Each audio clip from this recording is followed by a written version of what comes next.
So we are recording this, just so you'll know. And I just always like to make that announcement so you'll know we're doing that. And I'm gonna stop the screen share for just a little bit and then we'll start again. So glad to be here with you. Hi there. This is my 14th million one today, I think.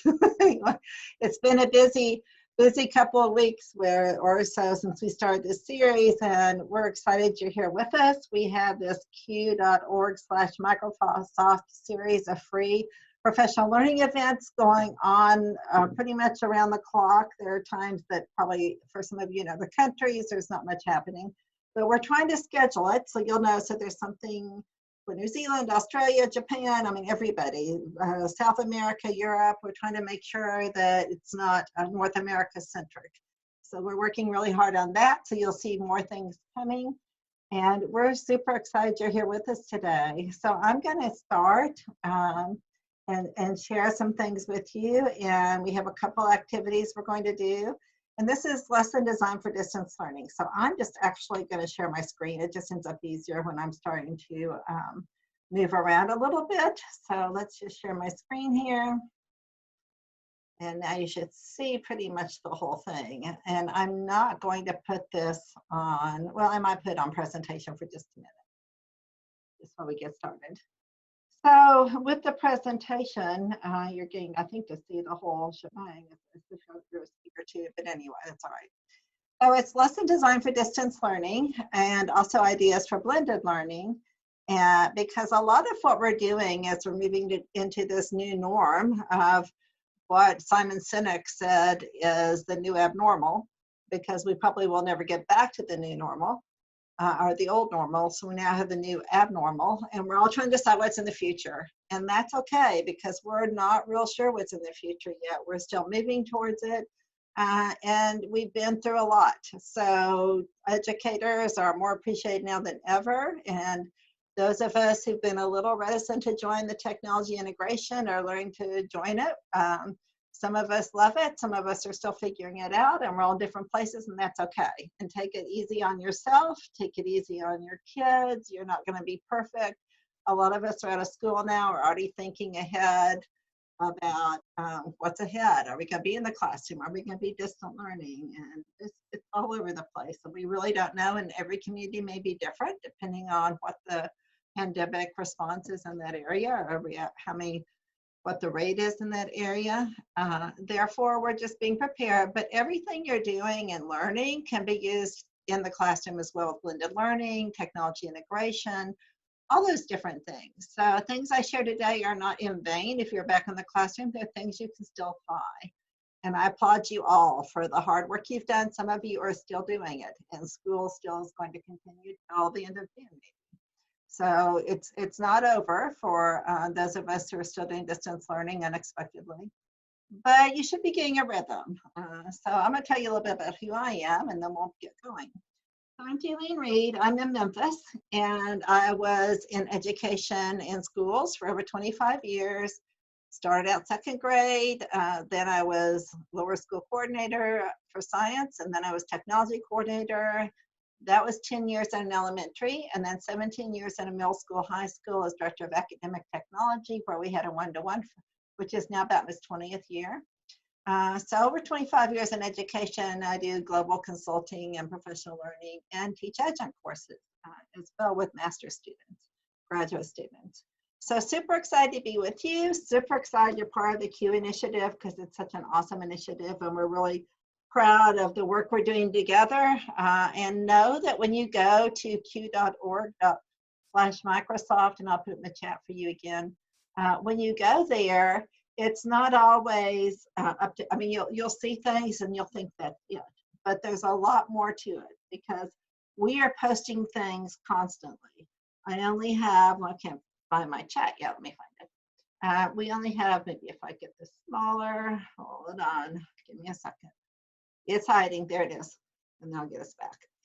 We only have about, I don't know, an eighth of what we're going to have there. I know I'm supposed to do 33 sessions plus like 13 office hours, and I certainly haven't done anywhere near that yet. So it's changing all the time. We're putting it up like 2 weeks at a time. I know Alice Keeler is getting ready to put 2 more weeks up with Q this week, Danny Silva. So you should be seeing a whole lot more coming very soon. And let me put the typing so I can talk and talk.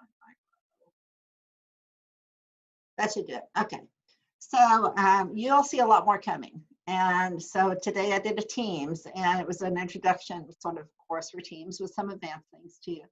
And then they're like, I want class notebook. Well, that's next week. So you just have to watch, but there are a lot of us doing the sessions, a lot of names you'll be familiar with, some you probably aren't, but they're all really seasoned educators and presenters. And so hopefully you'll find one that's going to work for you and find the sessions that you're wanting when you want them. I am an MI trainer. I also do other types of training as well.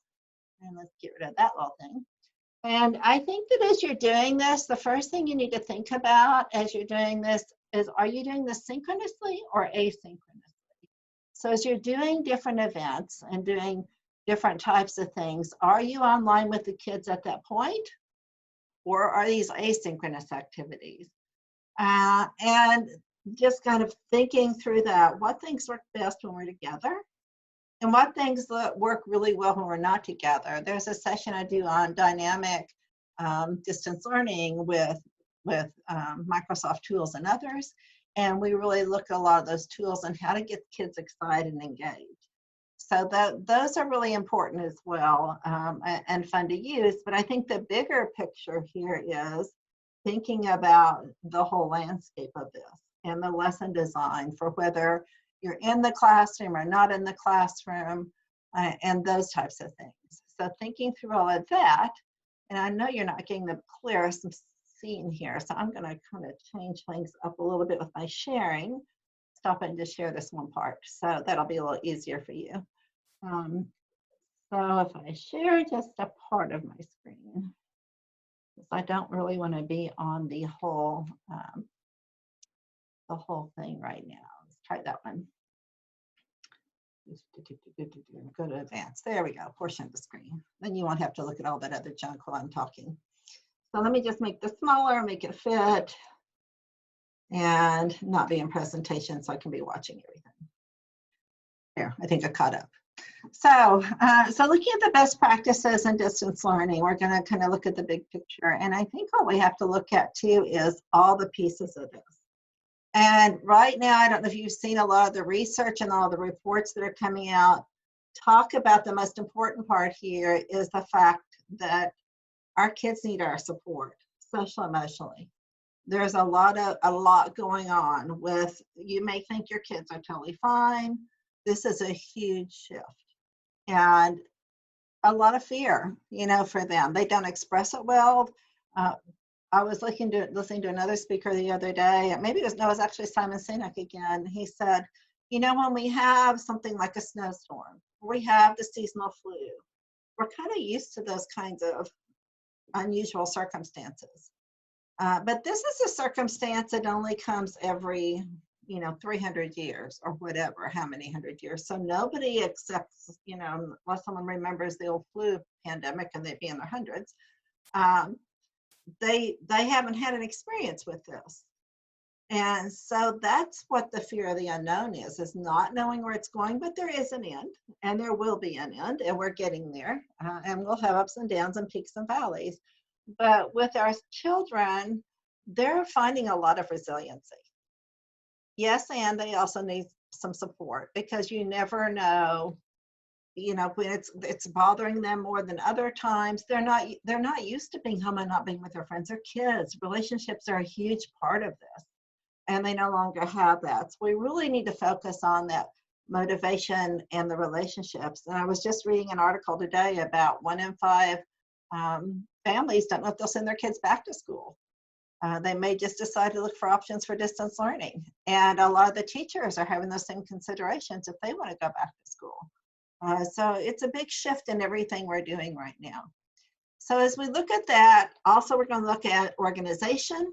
So there's 3 pieces here: motivation and relationships, organization, keep it simple, keep it neat, and lesson design. So those are the 3 components we're going to kind of look at and do those. So that's a little bit of the pedagogical big picture kind of ideas. And then we're going to drill down into some more practical things as well. At the end, we have a couple activities that you're going to do, and you'll share some things there. And I would love for you to talk to some of the things that you found that fit in this realm that really work well for you. Or if you've had a struggle, I'll share a couple I know, but be certain to share your struggles too.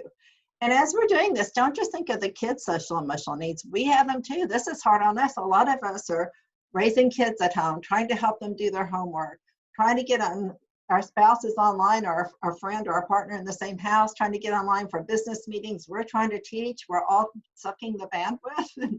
And it's hard. I mean, there's a lot of responsibilities. And a lot of you've probably cooked more than you've never ever cooked. So it's a lot going on. So take care of yourself too. I think that's really important. And as I sit here, I'm not used to sitting in my house and doing video conferences all day long. And it can get to me, and I have to go walk. I have to get out of here and go do something physical and walk. So that and the wine help a lot. I didn't say that, did I? So be thinking about that too. So think about yourself and make it fun. I think that's the other part too, is making it fun. So when you look at the relationship part of this, think about two-way communication. Don't talk just to your kids, talk with your students. And I think that's important, that it's a two-way conversation. You can't teach the way you always did, and don't try to put that pressure on yourself. So let's have a conversation. Let's continue our relationships with the kids, as well as build up their collaborative and relationships with their peers and their bonding with each other. And we'll talk a little bit more about collaboration and group projects in a minute. But another thing is, you're doing this, if you are doing distance learning still, or may in the fall, think about office hours, or how do they contact you if they're stuck? They can't raise their hand. If they're stuck, they don't understand, what are their options? So think about how you're going to do that. So office hours are important, or a form, or something that works with your schedule. And then build in time for connections. You just want to connect with them. And another thing is, I've mentioned a couple of times, is keep the home environments in mind. And by the way, I'll send you this PDF, so you don't have to write a lot of notes. You'll get the PDF. You can fill a form and get it. So keep the students' home environments in mind, because some of them live in situations they don't want anybody to see. We never know what it looks like physically. We never know what's going on with their family members. I know there was a teacher who said about 2 weeks ago, I read this, that she was having really low attendance at her class meetings, and part of it was because they were from really poor areas, and they had the ability to connect, but they were embarrassed. So she had a tent day where they could put a blanket over a chair and go into the blanket, and suddenly her attendance jumps, just skyrocketed because they weren't embarrassed then. They were in their little enclosure where it was safe. And then have fun times, have a daily theme. So things I've heard of: crazy hat day, joke day, karaoke, sing along, dance party, anything to get them online. And maybe it's not every day, but maybe it's Friday fun day, or Thursday joke day, or whatever. Just come up. Maybe today we're doing our favorite sports, memorabilia or sports outfit from what we like, or sports team, or whatever. But just mix it up. Try and change things so it's not the same thing every day. And that'll make it fun for you. I've seen some crazy things that have been going on. There's a librarian that's been dressing in costumes, and costumes are exorbitant. So just do what's fun for you too, and fun for them, and make it about the fun. And then think about interactive projects, things that they're working and doing, and not just sitting on the computer. And gamification, this is a good time for educational games as well. Just things to try to engage them and build that social emotional relationship. And then the organization. And one thing when we started this, I always said was, do what you know. You're going to hear all these people using these amazing tools, and how cool are they? And you're going to feel like a total loser. Do what you know. Do what you're comfortable with. And then find something that's going to work and add to it. What you do with your students in your classroom may be different than the class next door, and the same is true here. Everybody has a different way of teaching. Everybody has different goals and objectives to meet with the academics. Everyone has a different personality, a different culture. Every class of kids is different, Lord knows. Like, there's one year you just can't wait to get them out the door, and the next year you don't want to believe and you're crying. So every situation is different. So do what you know. Start small. You can't teach everything like you did. And like I said, do what you know. I predicted my next slide. I forgot it was even there. And then think about audio and video, because home bandwidth can be a problem. So if they turn off their audio, you'll set those norms, and we'll talk about that. But sometimes just have the video on at the beginning when you're talking, and then have them turned off. And then if they talk, they turn it on, and maybe at the end a wave goodbye, because if it's a bandwidth issue, they may need to turn off their video, which will help conserve that. And then think about Microsoft Teams is awesome for this. Whatever format you're using, whatever you're doing, a learning management system, but organize your lessons and your files and all your resources. And the reason I say organize a lot sometimes is, even with my graduate students, I'm just like shaking my head. I can put all the assignments, everything in a specific, their announcements, in an email, and all these different things in their syllabus, and they still don't know what to do, because this has just been overwhelming. They're teaching like a lot of us are, teaching classes with their students, and trying to do graduate school, and try to take care of a baby and 2 children, and on and on and on. So the more you can organize for you and for them, the better. So using Teams, using whatever, class notebook, whatever tools work for you is what you want to do. So, and then just, like I said, slow and easy, and prioritize. Think about your purpose. What are your goals? What are your objectives? What are you trying to accomplish? I think back to Grant Wiggins and backwards design. Start with the end in mind. What is that essential understanding you want them to take from this? And then work back on how you're going to get there. Work backwards. And another thing is regular feedback. They really need your feedback more than ever. Even my friend, Dr. Janelle White-Taylor, who teaches undergrad at Arizona State, when she's out walking, she records quick videos on her phone. She's walking and she said, that was a great paper, and blah, blah, blah, and this is what you can do next. So you don't have to make it formal. It can be a video feedback. It can be a comment on a document, a text, whatever. But they've shown, research has shown in motivation theory, that no feedback is worse than negative feedback. So give them regular feedback as much as you're capable of doing that. They feel that connection.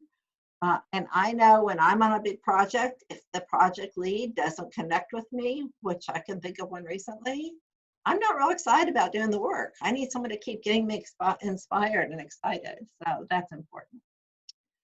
And so on the last part of this lesson design, think about chunking things, small bits. So you're not going to lecture for an hour like you used to. You can, but you won't be as engaging when it's in this way. If you're doing synchronous, you have more ability to talk more and lecture more during the synchronous meetings. In the asynchronous, if you're going to do screen recordings or screencasting or have them watch videos, you're better to pick or record 3 or 4 series of videos that they would watch, that are 3 to 5 minutes, 6 minutes, rather than one 20 or 30-minute video. We can't stay focused that long in this world today. Kids especially are used to just quick Snapchat, quick TikTok, all those things, just fast and easy and quick. And if they're creating, have them do short ones too. So chunk your content, manageable units, and chunk your videos or shorten your video. I tell them, think about a commercial only a little bit longer. And we'll talk about what videos should look like. And then we did discuss already simulations, gamification, variety, and then contact options for feedback. And this is, I think, the last, there's a couple, just one more. But digital, think about digital and non-digital assignments. Not everything has to be on the computer. Projects, kids love projects. This is a great time for projects. I know one of my granddaughters built the Great Wall of China. And at first I'm like, why are we doing that? And because I'm always thinking of purpose, goals, and objectives, but she loved it and learned a ton. So I have to rethink myself sometimes. So think about non-digital and digital combination assignments. And then we'll talk about student choice and how important student agency and giving them the ability to demonstrate understanding in different ways and learning in different ways. And I think we've talked about the rest of that already. And so you're going to want the clear assignments and goals for your students with a rubric if you can, so they understand everything. Set the norms. What are the norms for your meeting? Provide activities when you can that can be done without the parents. Parents are stressed.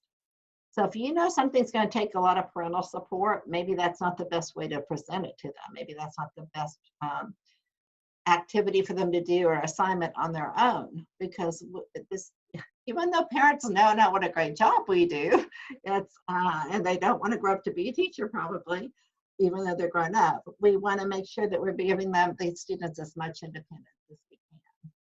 And then for your assessment, think about formative, summative, qualitative, quantitative, and mix it up. Find different ways to assess with rubrics. I know a lot of, it's just interesting to see how people are changing. Every day there's something new in the feeds I'm getting about whether they're going to do assessment or not do assessment, or is it just going to be mastering? If they master, they move on their own and there's no grade. And are there going to be SATs or ACTs? There was a school that when this started, a district that said students can improve their grade, but whatever they left the building with, they won't ever get lower. Well, how motivated do you think those kids were?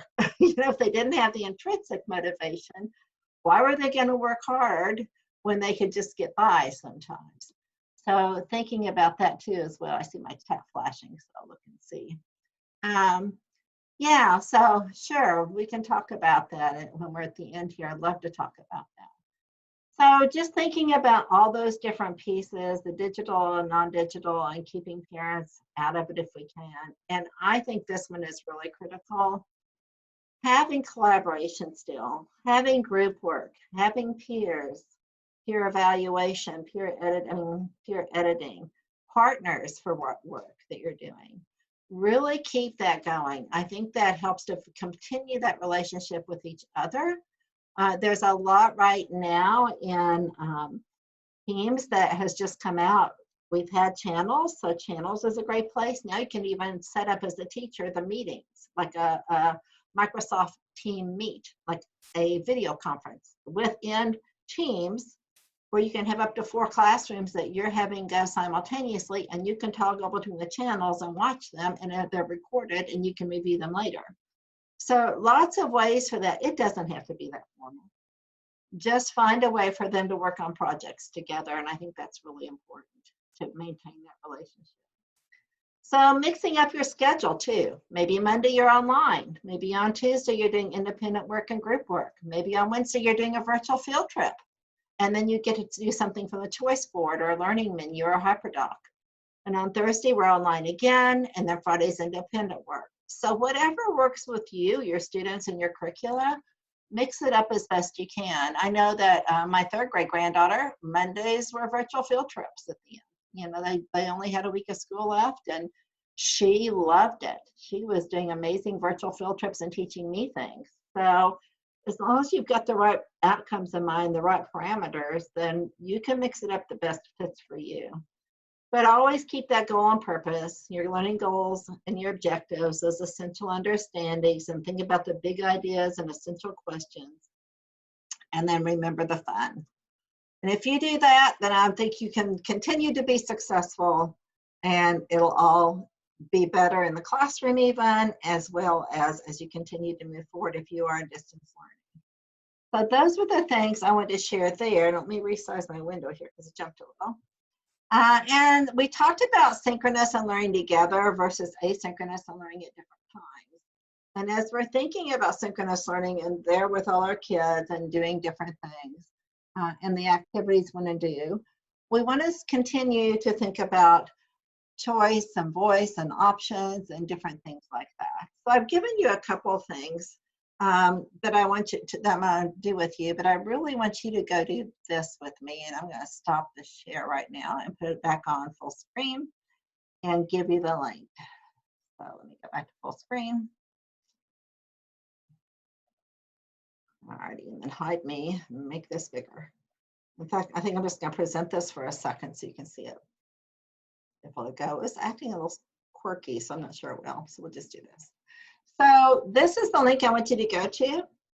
So go on and open in a new tab or a new window, or if you'd rather do side-by-sides, whatever works for you.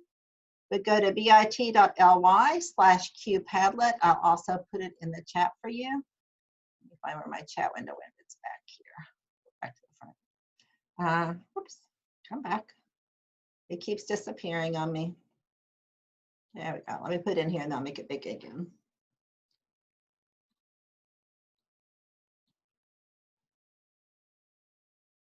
When you're jumping around all the time, it's like, which way is the best way to show everything? But as long as we can see it. All right, there's your, in the chat, there is your link to go to your Padlet. And I'm actually going to go there now as well.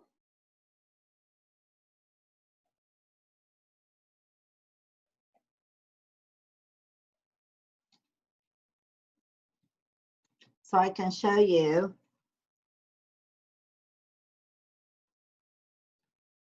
what to do if you've never been in this.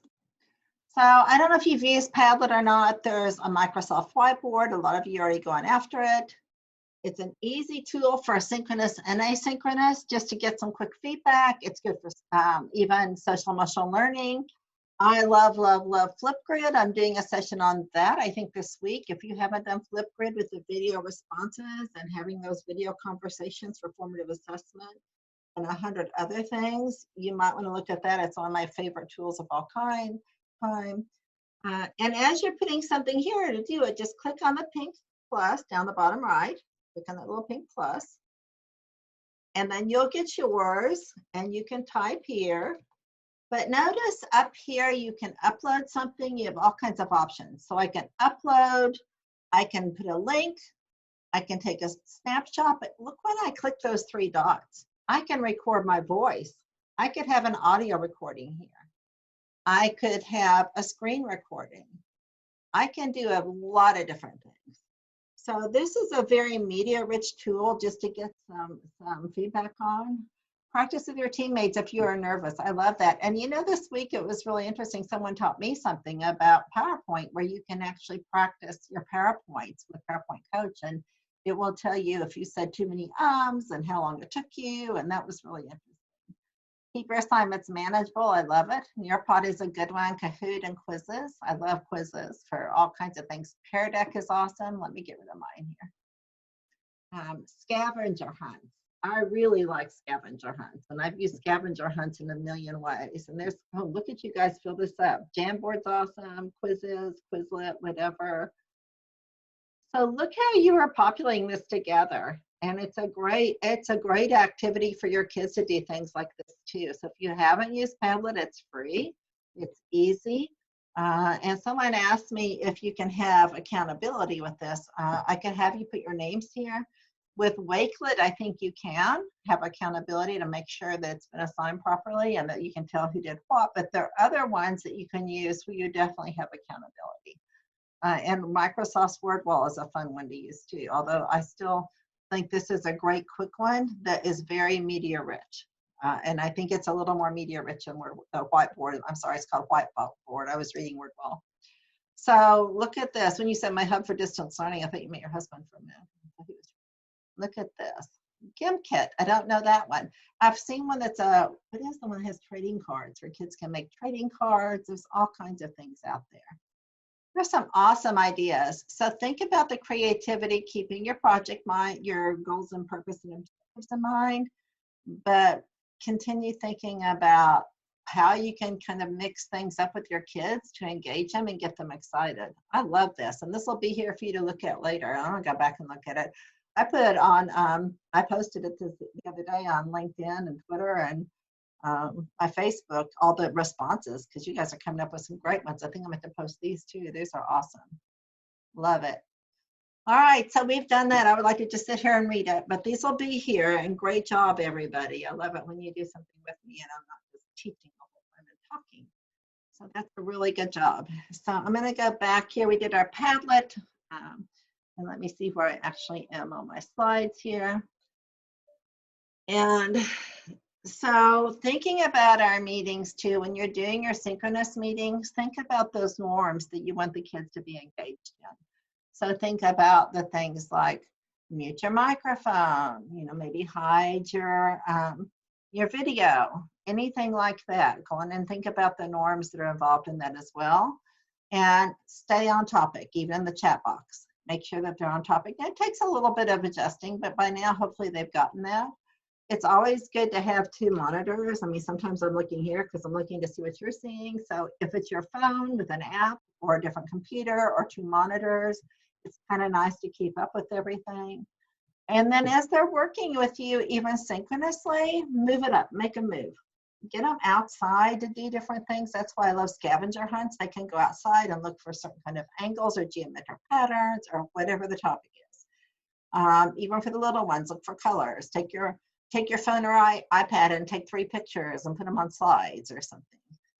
So think about that, but get them up in the class, have them do lessons. During the lessons, have them, walk around your chair and do 10 jumping jacks or touch your toes 10 times.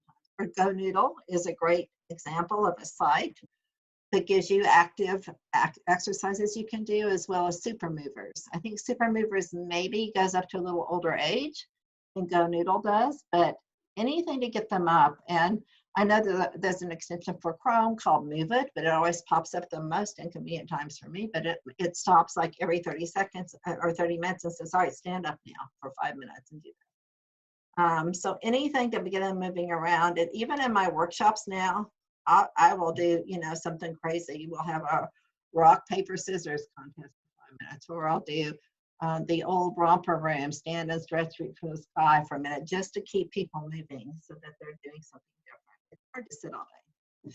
And it's hard to sit for a long time, and especially for children. And then have those community check-ins with each other, with your parents, with, everybody in the bigger school community. In class notebook and teams, if you haven't used this, and I know I saw 2nd grade, and that's probably a stretch for 2nd grade, but for older kids, this is an awesome one. It's also a great tool for you professionally and for PLCs. So if you haven't done that, you might want to think about that for your students and for you to keep organized. And they can even draw. So this is like a notebook where they would draw things in it. They can, keep all their notes, and think of a 3-ring binder. It's like their digital 3-ring binder. And you can push assignments out to them. So if you want anybody to have an assignment, you just push it up to the notebooks. You create the notebooks with the sections that you want them to have, and you can individualize and personalize. So this group may have this set, this group may have this set, or these 3 kids need remediation, and these 4 are ready to do the more advanced things. So you can personalize and individualize in that way. So those are some tools that are really good. And then think about PowerPoint. That's one of my favorite ones to use collaboratively with kids. I love to do have kids do collaborative presentations on PowerPoint. And don't always feel like you have to present the background knowledge to everything. If there's a new topic, let them research it and present the background knowledge, even with younger ones. So for instance, if they were studying states, put them in groups with maybe just your regional states, and each group would have a different state, and they would have things like the state flower, the state bird, all these different things. They'd research the motto, famous people. For older students in our Spanish class, the Spanish teacher did cities of Spain. So one group would do Barcelona, one would do Madrid, and they talk about culture, food, historical people. In our AP psychology class, she was doing psychological theories. That's how I learned about individuation, by watching her do that. And so each one would have a different psychological theory, each group, and then they would come back and present as a group with everyone talking to their own slide and teach that concept. And rather than the teacher always doing it, that really promotes that student agency. And I love that. So anytime you can do some kind of shared collaborative PowerPoint or slide presentation that's involved or relative to what you're teaching, it's really good. And this is Emma Pass's, a few of Emma Pass's slides, another colleague. And so she says, be really clear on the learning target. So this is maybe a learning target I would give you. But tell them, and here's the learning target, so they understand, why are we doing this? What's the reason? what's the learning target? And then think about specifics. In this lesson, you will watch a video, not about instruction. That was me talking. If I were giving you this for this lesson I'm giving you right now. But maybe they're going to watch a video about extreme weather. They're going to explore different tools to use with that, or different videos about extreme weather. And they're going to create a slide presentation or a slide in a joint presentation about whatever it is they're studying. So these examples would be for a workshop. But you would do the same thing, give them very specific information. And Emma teaches high school AP English, and I think it's high school or it's middle school, but I think it's AP English. And so what she does is she puts specifically up on the top right there how many minutes each piece will take them. So they know, okay, I'm gonna watch this video, it's a 5-minute video. And then I'm gonna do the next step and it's something else for 15 minutes. So always do the assignment instructions and give them some direct instruction. When you're doing a screencast or a screen recording, it's so much better, as much as some of you may hate it. It's so much better if your image and voice are there. It's nice to use some canned ones or nice just to kind of point and talk, but they want to see you too. They want to have that connection with you, that relationship as their teacher. And then for accountability, look at things like a puzzle or play pause it, where if they're watching a video from YouTube or whatever, Khan Academy, whatever, if they're watching it, you can insert questions throughout the video and it assesses their knowledge for you. It also holds them accountable for watching that video. Another way is look at a Microsoft form, put the video at the top and then have questions that relate to that video in that form for assessment too. So lots of different ways to do this. You'll have your direct instruction as well. But when you're making different kinds of screencasts, I just want to share a couple ideas with you. And let me see, do we have any questions? Let me look at my chat as I'm just chatting away here. I just got a message that, oh no, your vocabulary was ending. Yeah, I'm gonna give you the PowerPoint as a PDF at the end. And it will definitely, I have a Google form, a Microsoft form for you to fill out, and that will take care of that, and I will send it to you. So you'll have that. I'm just seeing if I missed anything else. Your Flipgrid accounts are free. You log in. Microsoft bought for Flipgrid, and they've been growing out like crazy. You can even do screen recordings there. And so if you're in Flipgrid, the kids can see each other, or it can be also where it's moderated. Let me get rid of that for you. Where it's moderated, and that means they can't see anything because it's hidden from them. So it's completely up to you. It's your choice if you want them to be able to see each other's or if it's private. So Flipgrid can be private or public to all the other kids. It's totally your choice. And I know you can't see my chat, but the reason I'm moving this is to get my chat back in the middle so I can see it. I think that's pretty much covered it, but it is free. Pear Deck is okay, that might be good, I don't know. And you have to just test them. And if you fail, it's okay. If it doesn't work, it doesn't work. If it wasn't a good lesson, that's just part of the learning we're all going through right now. So we just have to test the ones that are gonna work the best for you. All right, so when you do a screen recording, you can use Screencastify, but there are lots of great tools. And like I said, do what you're familiar with, do what you're comfortable with. I want to show you a couple, and one or two that I didn't even realize necessarily I could do until recently. And that is, if you have stream turned on in your district, you can actually make a stream recording right here of a screencast. And it's super easy. It stays right in your Teams there. You can have it right available in your Microsoft products and Teams. You can edit it right there, and it all stays in the Microsoft ecosystem. So if you just go to stream.microsoft.com, and if it's not enabled in your district, you might ask your IT people if they could enable it just for the educators so that you could do screen recordings, because there's some awesome ways to use it. There are awesome ways for students to use it too, but one step at a time. And even if the students are using it, it's still within your tenant, within your district. It's not public. So it's as private as you want it to be. So if they're worried about COPPA or privacy, it's fine. Don't even worry. And the same with Flipgrid. You're all within the Microsoft domain or the tenant if you're logging in that way. And when you're in the stream.microsoft.com screen, this is what you'll see. But if you just go to the top left, and that's right here, if you go to the top left, you'll see Create. And this is so super easy to just create your record a screen. Let's see if I can do it real fast. I don't know if I'll be able to. Edge quit working on me a minute ago, so I apologize for using it. And I didn't have time to restart. I was afraid. And you can look at yours right now if you want to as well. Was it Stream? Let me just make sure I have the right. Stream.microsoft.com, I think. Yeah. And it has to be, I did learn that it has to be in a school tenant or educational or corporate tenant. It cannot be a private personal account in Microsoft. I can't type right now.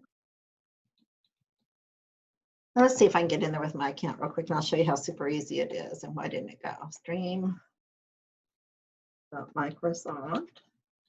You know, I had this trouble a while ago, but maybe I spelled it wrong. Let's see. I had to go backwards way a while ago. Now I got it good. So if I sign in with my Microsoft account, my training account, it should let me get in there. And we'll see if it takes it. I just want to show you because it's so super easy, and I think you'd like it. Wait for it. Working.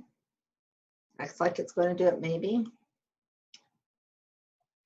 And if we have to wait too long, we'll come back to it. See if it'll log in. So while we see if that logs in, I'll go ahead. Because it's spinning with everything going on in my life right now in this poor computer. All right, so that's a record screen. And actually, I hope it comes up. And if it doesn't, let me tell you what you're going to see when you do that. When you do record screen, the first thing you're going to see is a microphone and a camera. And it wants to know what mic to use, what camera to use, and then it's going to take you right there. I think I maybe saw something pop up there. Oh, it didn't do it there. Why aren't you working? And it will usually be, if you're in, there it is, stream right there. If you're in your Microsoft account, it'll go to stream. And maybe it'll open now.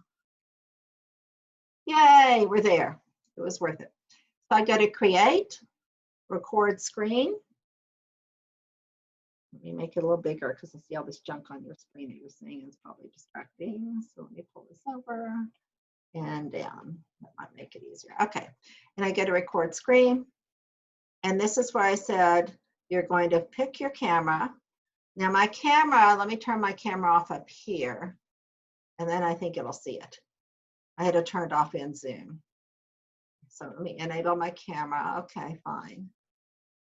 That's really funny because I had to switch browsers. But you enable your camera, you enable your microphone, and I'm not going to make you go through control panels with me to do that. But, oh, here we go. Maybe that'll do it right there. Yay, I think I did it. Okay, no, still didn't like it. Okay, so you'll then enable your camera and you'll enable your microphone and then you just record. And when you're recording, you pick the screen you want to record on. And then you can do your whole screen. You can do an application window. You can do just a Chrome tab if you want to. And while you're doing that, so if you're doing something and you're recording it, let me go back here and see which one I want. So I want this one. No, I don't. I want the stream. This one. So if I do this one, it's going to count me down. And now I'm recording. And actually what I can do then, I go to next. And that's my video. But what I can do too is once I've enabled everything, I can be drawing on my screen. I can be annotating on my screen. So it is a super easy tool. I just wanted to show you really quickly that you might be interested in for your screen recording, and it stays in the Microsoft ecosystem. Another one that's really good is you can do it within PowerPoint. Now with PowerPoint, in a lot of these apps, most of the time, everything works in the sky and Office 365 in the cloud. Not the sky, the cloud. But once in a while, there are a couple things that you're going to have to go back to get some of the functionality. You're going to have to go back to your desktop app. And PowerPoint for screen recordings is one of these. Making master slides in PowerPoint is. So you would have to open up your desktop app where you don't want your kids going. You want them to always stay in the cloud. but you could do it there, and then you can hit screen recording, insert, and then screen recording. And then you can do your screen recording there too. So lots of ways to do different kinds of screen recordings. So be thinking about that as you're going. And then, and that just shows another slide view of that. And then you'll have your direct instruction that you'll be doing. And as you're creating videos and presentations, or as your students are creating them, I always like to give them a few quick lessons on, I'm going to go fast because I want you to do something again in a minute, but a few quick lessons on design. So keep design in mind. This should be about story. You don't want to watch a high school kid read you paragraphs of text. It's very painful. I've seen professors and lecturers and keynote speakers do that, and we know it's painful. So think about design. Think about images, media, images, maybe a video. Keep it simple. 3 colors, 2 fonts. Don't put transitions and animations all over. Don't make every slide a different color. You know how painful that is with young children. Use the negative space. Think about your story that you would teach like beginning, middle, end. That's a rule of 3. Anything that can be chunked into 3s is really good cognitively. So if you can chunk things into 3s and make it be about story. If you need some new slides, Microsoft PowerPoint has design options. As soon as you throw a picture or 2 on a slide, the design options just start popping in. But you also have something called Slides Carnival, and these are all free. So if you're interested in Slides Carnival, these are here for you as well. And then I think we're about near the part where I'm going to let you play again for a second. But Dr. Dwayne Harapnik talks a lot about COVA, which is choice, ownership, voice, and authenticity. And our kids more than ever want relevance and authentic learning. So think about that. How do you provide that for them? And sometimes there's no tech, sometimes there's low tech, and sometimes there's a lot of tech. So what's best for what you're doing right now? So I'm just going to show you a couple ideas. Like this can be tailored in any kind of way. And this could be used even with your young ones. Maybe one person, like I have a granddaughter who's a Miss Artist. She would do anything with art and just an amazing job. Another one would rather go outside and make a little video. So think about choices for how they demonstrate their understanding, but think about choice for how they learn things. Maybe they can either watch a video on extreme weather, go to this website and research it and find certain facts, or write a report. I mean, I wouldn't write a report for learning it. A video, a book, a website, whatever. Give them different ways to learn and then different ways to demonstrate understanding. So this is Casey Bell. Casey Bell does a lot of different things, and I like this one as a really fun one, and I've given you a link to her, and it'll be in your PDF. This is where she's made a tic-tac-toe board. Now, she actually made it for Google Apps, but I've adapted it to a PowerPoint for you. And so it's really a PowerPoint. And on this one, each student has to do number 5 in the middle. And then they can make their tic-tac-toe however they want. They do 2 more. So they use the middle one and do 2 others to make a diagonal, horizontal, or vertical line. And with that, there's a template. And this is a PowerPoint template that I made for you. So this bit.ly/Q tic-tac-toe. And this is a slideshow. And then you'll have like, these are interactive links that take you different slides. So you would have the same type of thing here, like create a fictional interview, blah, blah, blah. But when they clicked on number 1, it would take you to the directions that you would have on the number 1 slide that would give them more specifics. So that's one way to give them choice. There are hyperdocs, all kinds of choice boards out there, lots of ways to give students choice that you can learn about. But just think about that. So it's your turn to work again. So you're going to choose, I'm going to give you a PowerPoint that you're going to open. It's a collaborative one where we're all making a slide. And we have about 10 minutes, so you get to do a little bit. And so you're going to find, normally, sometimes what I do with this is I assign everybody, I give you a slide to pick a number. So let me see how many of us are there. Oh, there's 93. So you probably won't all be able to make a slide that fast. I think I have 50, and in many cases for kids, I will have the slides populated. And 93 of us going into one slideshow at one time is going to be a disaster. So you may want to watch, but you're welcome to come back and do it any time, or go way to the bottom and pick one at the bottom and work out some of you. and just pick random slides. But sometimes I'll have just like a Word document with a table in it. And everybody on that one table is just 2 columns, name, slide number, name, slide number, name, slide number, name. And they just put their name by a row on the column and pick their slide number. Easy. Then when they go to this, they know exactly what slide is there. For this one, it may not work well because we have so many, but you can still go look at it and think about the idea of how you can do collaborative slideshows like this. I've done 2 or 3 in these trainings. They're different. But go on and go to bit.ly/QTools. And let me get this one for you as well in a link in the chat. If I can find my chat again, there it is. I know you don't know I'm getting my chat, but I really am. Oops. It hides it from you so you can't see what I'm doing. There it is. Whoops. It keeps maximizing. Don't maximize on me. Stay over here. There we go. Because I want to. All right, let me just get way over here for a minute. Good grief. All right, HTTP. I'm going to put in here for you. bit.ly/QTools. I think I got it. Now I can get rid of the chat and bring it back to you. So if you will go to that link, and then we're all going to do what's on the slide. So when you open it, let me get it open here. I can see it next to it.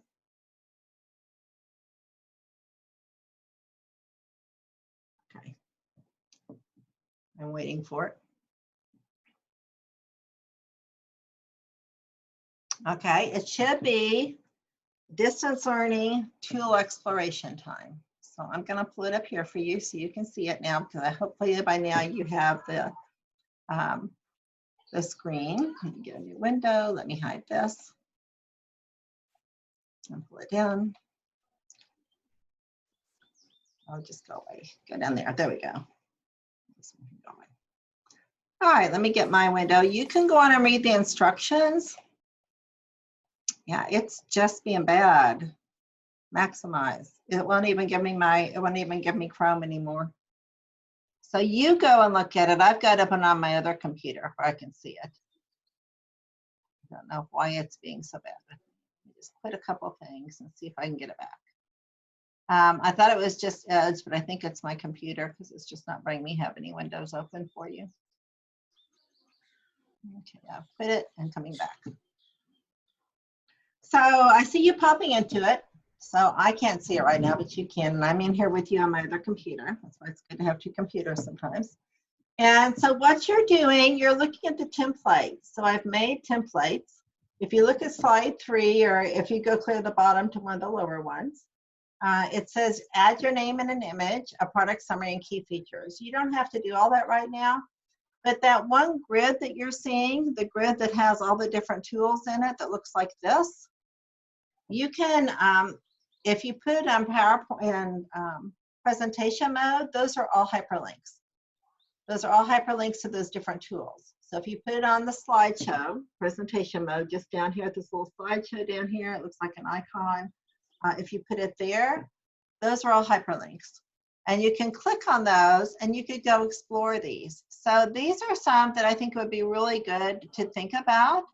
And I'm just going to talk to them for a little bit while you're playing in this. And you can go on and pick a slide and add something in there.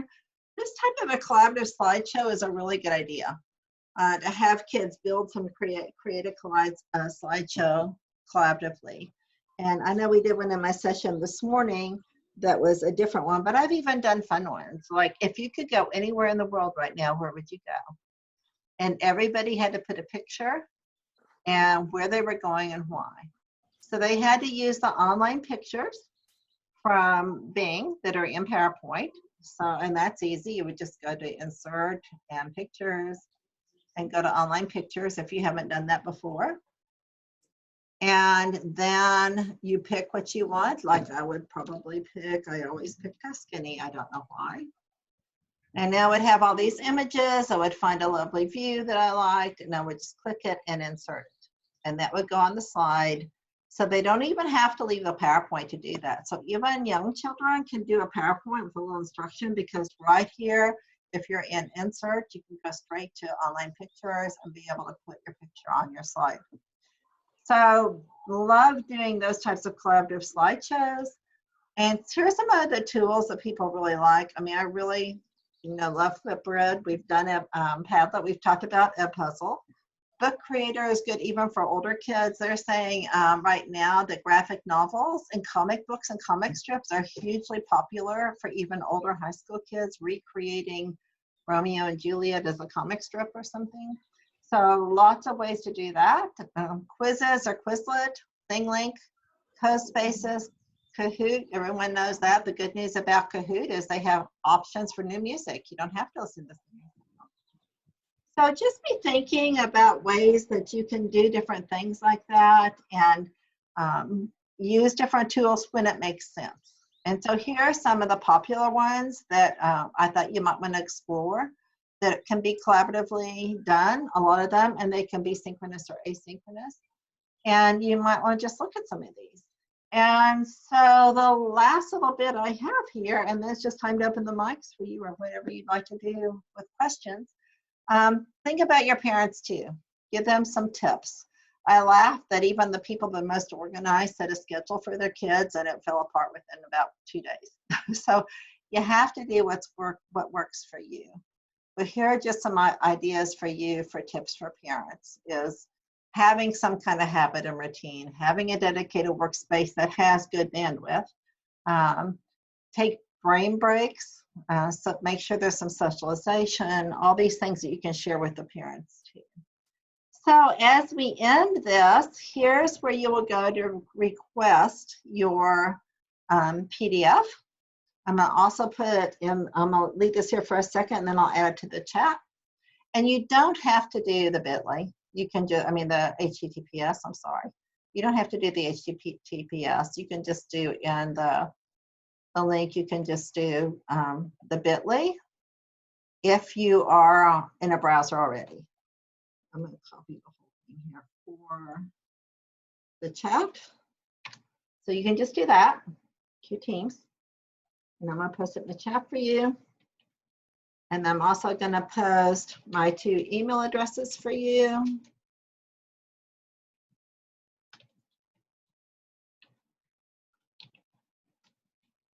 And you may email me with anything that might come to your attention that you might be interested in. But that is how you'll request the presentation. And that's really all I have for today. But I would love for you at this point. First, let me just say, if you are leaving, thank you so much for coming today. I've just loved being able to connect with so many people and share these great ideas and these great tools. So thank you so much for coming, and you are welcome to stay and ask questions. Give me some great ideas, whatever you'd like to do right now. And I will send you the PDF for you. Are you supposed to go to the site on the square? The site on the square, meaning for the website we did a little bit ago, if that's what you meant.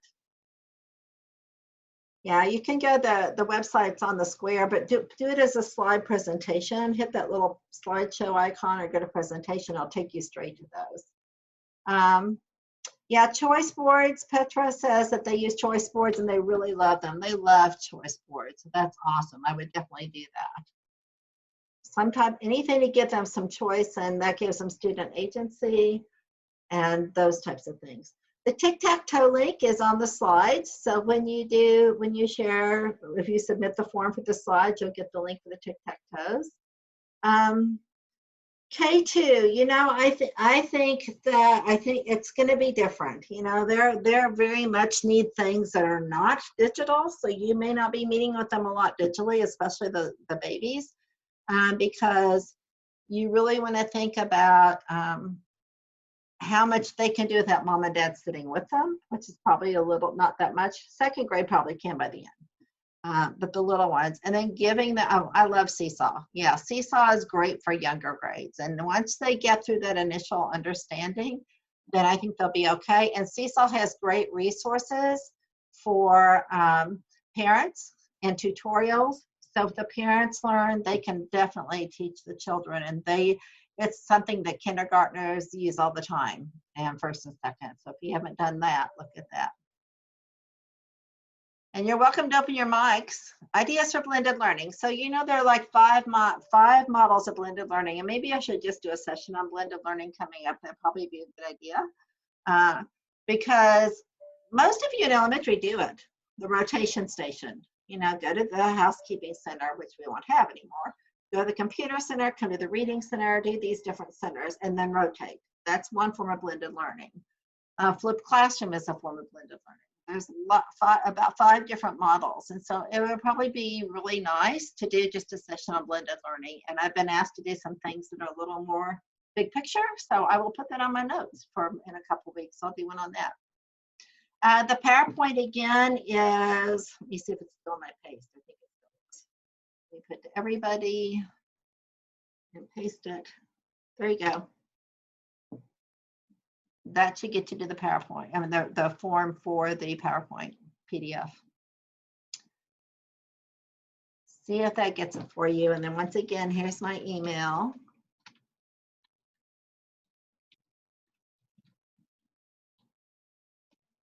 What's the best way to record a video of me working on a math problem on an online whiteboard that they can see my face at the same time?